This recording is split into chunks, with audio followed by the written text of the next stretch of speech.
Bismillahirrahmanirrahim. My group is Group J, and I have with me Usama and Asad. And today our topic is examination of the respiratory system. So let's move.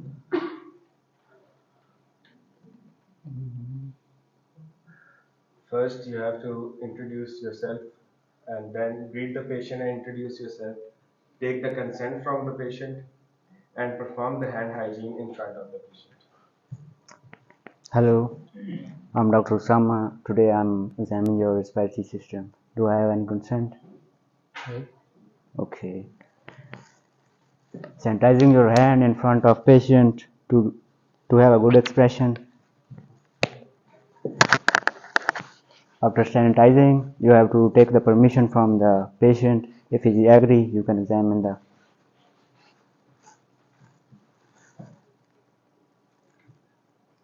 Then after the introduction, it's general inspection of the patient. Make the general inspection of the body mass, chest deformities, scars, whether they are confused or distressed patient, and measure the respiratory rate and see the respiratory pattern. Note any abnormal sound in breathing, such as stridor. Usually, the respiratory pattern is disturbed in pediatrics, like the children. You see the respiratory pattern deformities mostly. What's your name? Arslan, Age? 23, Occupation? student. Okay. So I would like to perform. I will. I'll examine your hands. We will see the hands if there is clubbing or oh, and also asterixis. It's like a CO2 retention, and we will check the temperature and palpate radial pulse and also like BP. After inspection, we have palpation. We have to palpate the radial pulse and also check the blood pressure. Look at the hand for tobacco staining, peripheral cyanosis, and clubbing. It is mostly associated with lung malignancies and chronic infections. And we have inspect the nails to see cyanosis, clubbing, and tar staining. After palpation, we check the tremors in hands, which is associated with CO2 retention. Check the neck for jugular venous pressure. Look at the tongue and lips for central cyanosis. Gently check the shift of trachea. Use your hands to detect chest expansion if it's symmetrical. Okay, show me your hand. So here we will see like tar staining and also clubbing. After this, we will check the temperature. We will palpate the radial pulse. After that, we will examine the face. And can you open your mouth? Here we will check angular stomatitis, cheilitis. After this, we will examine the eyes. And after this, we will examine the chest. Is there any scar?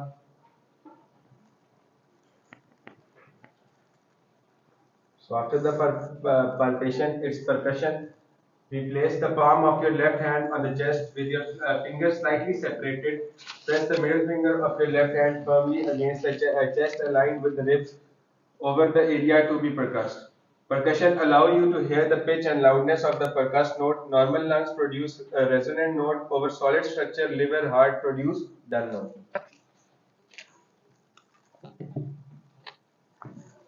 So we will percuss the chest. Do you have permission? Yes. Okay.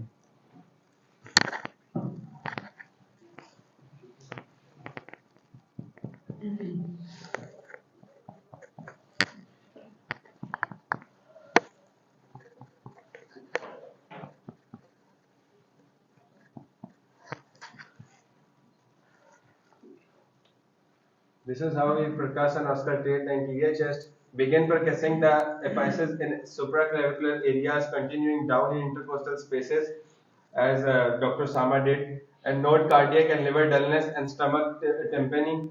And chronic emphysema leads to hyperinflation of lungs, resulting in hyperresonance, where you would expect cardiac dullness. Auscultate lung fields down to the sixth rib. Progress from side to side, moving downwards, and listen for one full respiration at each rotation. After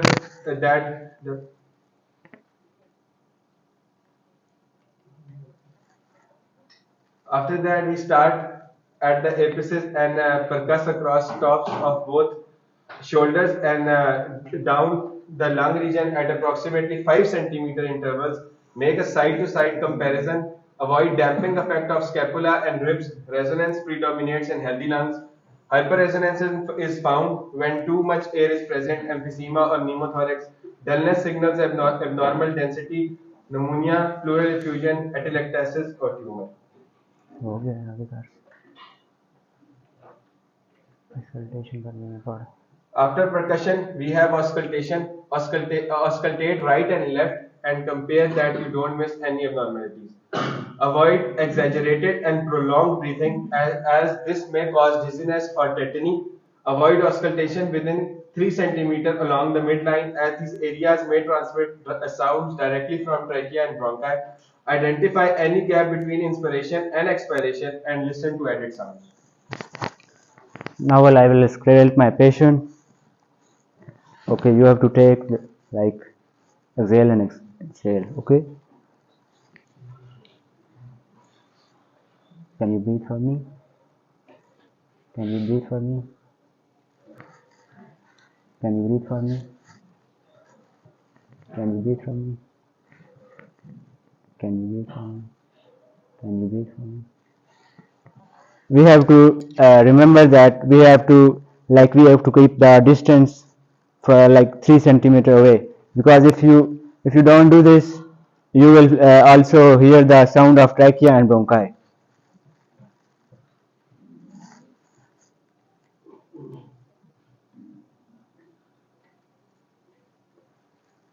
This is how we auscultate. These are the regions, as we discussed, that we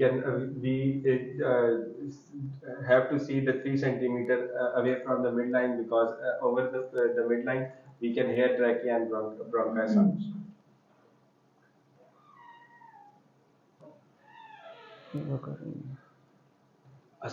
Then we have to assess the vocal resonance. Ask patient to speak some digits like 99 or 111. Increased vocal resonance consolidation. It means that there is lung consolidation, lobar collapse, or can be a tumor. Decreased vocal resonance is seen in pleural effusion. Okay, can you speak for me? Yes. You have to speak 111. 1 1 Wait. Now speak. 1 1 1 Now speak. 1 1 1 Now speak. 1 1 1 Speak again. 1 1 1 Speak again. 1 1 1. Okay. That's it. After this, we have to examine neck and chest. We examine the neck and chest for lymph adenopathy, starting from submental, submandibular, cervical lymph nodes, and post-auricular lymph nodes. Examine the chest from back for deformities of spine and chest wall. We have to look for scars. Repeat chest wall expansion posteriorly. Okay, now I have to check for the lymph nodes. Okay.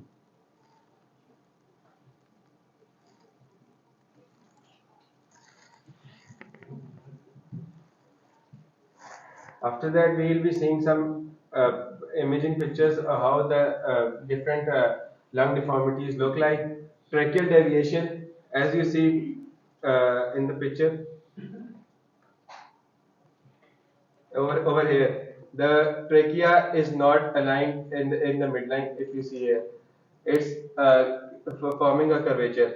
It shows that it is deviated from its original position. If the deviation can be on the right side or as well as the left side, if the deviation is towards the lesion, it means that if the lesion is in the right lung and the tracheal deviation is in the right lung, then it means that is lung collapse, fibrosis, or pneumonectomy.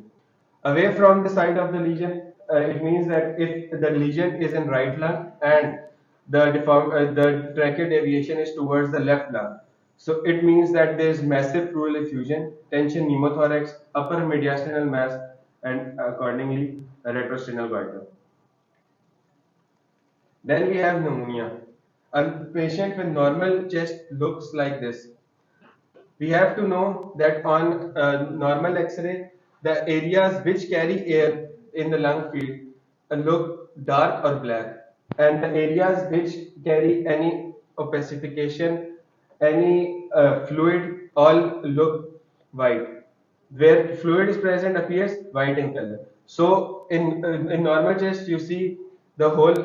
This is the heart shadow, and the cardiophrenic angles are quite clear. But in bacterial pneumonia, if you see, you can see that there is a fluid accumulation in the more in left side and some in right side as well. It is generalized pneumonia which can affect both sides of lung. And in viral pneumonia, we have to see the X-ray. Mostly the peripheral areas of lung will be affected. And in COVID-19 pneumonia, if as you know that COVID-19 was a viral pneumonia, so the peripheral part of the lung is affected more, and rather the cardiophrenic angle is completely blinded. And now in pneumothorax, in pneumothorax, we see that a linear shadow of visceral pleura with the lack of lung markings peripheral to the shadow may be observed, indicating collapsed lung. So if you see here, the lung is more like a boot shape. If you see, it's more like a boot. So it means that it is more thickened, and more air is put into the lung. And then the lung abscess. Abscess is formed in a normal or a localized part of lung. The lung abscess, in lung abscess, we see a localized part of lung is affected because abscess is a localized accumulation of fluid. So when we look over the lung X-ray, only a part of any part of lung will be affected. Like in this X-ray, we see that the left part of lung is affected. A typical chest radiographic appearance of lung abscess is an irregularly shaped cavity with an air fluid level. Then we have the asthmatic lung. The chest radiograph findings are non-specific. Usually, the patient, if we take asthmatic lung radiograph, it seems to be normal. But in most common findings, there will be bronchial wall thickening. As you can see here, this is not the fluid. This is the bronchial wall thickening, which is following from the bronchi to the periphery, which means that all the bronchial walls are thickened, and it is present in most of the radiographs of asthmatic lung. Then we assess the patient for pedal and sacral edema. We press the lower back of the patient and check if the underlying area is edematous, thick or firm. After it, we check the pedal edema. In order to check the pedal edema, check the legs of a patient, as pedal edema can cause an abnormal accumulation of fluid in the ankles, feet and lower leg, causing swelling of the feet and ankles. It is seen in right ventricular failure commonly. Okay, now I have to check for the sacral edema. So I will go for the posterior side of the chest.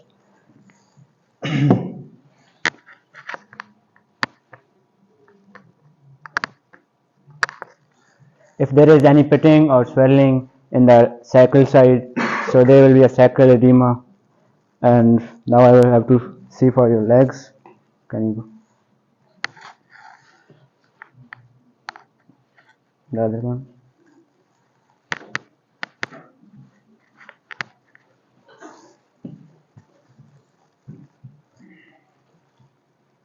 These are the commonly found abnormal breathing sounds. If we have the crackles, it means which are fine, short, interrupted sounds, and can stimulate by rolling a lock of hair near the ear. The crackles are usually caused by air passing through the fluid or mucus. Is basically to obstruction to the air, and location is it is heard at the bases of the lung lobes. And the gurgles, continuous, low pitched, harsh, louder sounds Air passing through a narrow air passage due to secretion, tumors, or swelling. They are heard mostly over the predominant dominant areas over the trachea and bronchi. Then we have the friction rub, superficial grating or creaking, rubbing together of influent fluid surfaces, heard over the areas of greatest thoracic expansion. Wheeze. High-pitched, squeaky, noisy musical sounds, high air passing through constricted bronchus, heard over all lung fields. Then we assess the patient for deep venous thrombosis. The deep venous thrombosis occurs when a blood clot thrombus forms in one or more of the deep veins in the body, usually in legs. We need to assess it in the respiratory system examination because it can lead to pulmonary embolism. This is how that DVT looks like.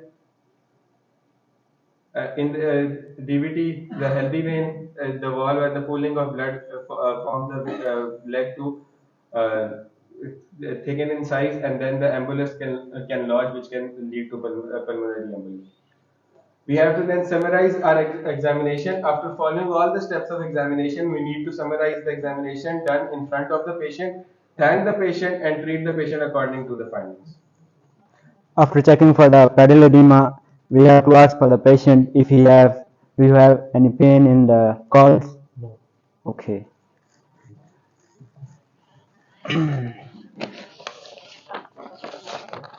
Thank you for your cooperation. Now I will summarize. In my summary, I performed respiratory system examination. My patient name is Arslan, 23-year-old student. I examined his respiratory systems, and there is no abnormal findings, so he is completely fine. Thank you.